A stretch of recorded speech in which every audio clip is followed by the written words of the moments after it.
now we want actually to update this column F by column J. That means I want the new value here.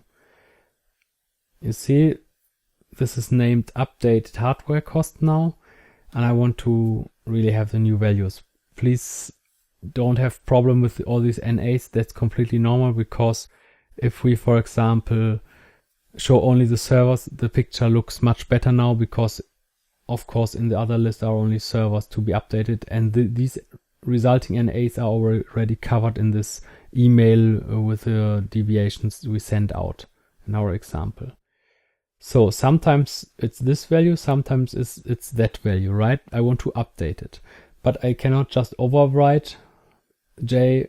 I cannot just take the J and overwrite it the F, because then I would have the NAs here. So what to do? Firstly, I like it to have a column with the differences, and I just type equals new value minus old value. And then if I drag this formula down, I can instantly see the real deviations. See, this is 60,000 more, this is 10,000 more, it's 49 and 39, and this is 9,000 less.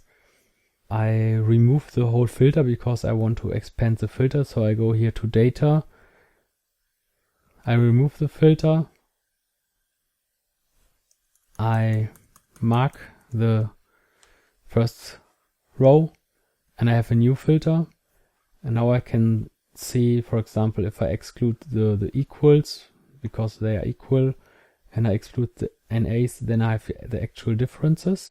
So now I could just, if it's only 5 or 10, I could just kind of, type the new values. That's what some people do. Or you can copy and paste them, but be careful, you cannot copy the whole block and paste it here, because you cannot paste into a filtered table.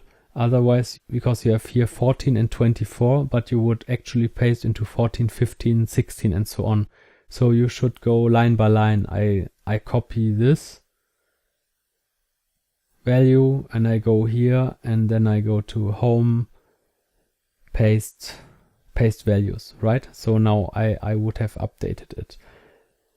In case of 5 or 10 values, I think that's no problem. I would just type it in.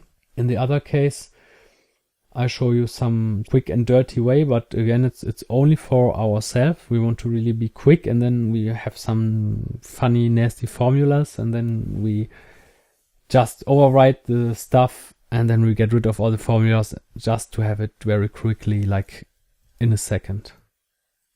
So what I like to do, I would like to do something like resulting or updated column, which is a mixture of this column and this column, and then I have all the complete update, and then in the last step I can just copy the values from here and overwrite the values here, and then I'm finished.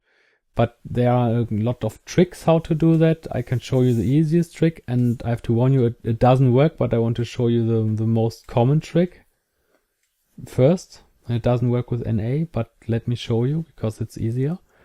I say if, and it's if. Say if you don't know the if formula, it has 3 arguments. The first argument is what shall I check, so it's a true/false condition. The second is what shall I write if it's true, if the first one is true, and the third argument is what shall I write if the first one is not true. So you could say, for example, if the difference is not 0, so that's the true/false stuff to be validated, then next argument, if it's not 0, that means the newer one is the one to go. Take the newer one. And if it is 0, we can take the old one, for example. So sometimes the new one, sometimes the old one. And if we would drag that down, it would work, you would think, right? But unfortunately that doesn't work because most of the formulas have real issues with NA. in many cases I know that now because I failed so often with this, and I know these NA troubles, but usually you just have to try. So it doesn't work. So we tested it, it doesn't work. So then I have another idea.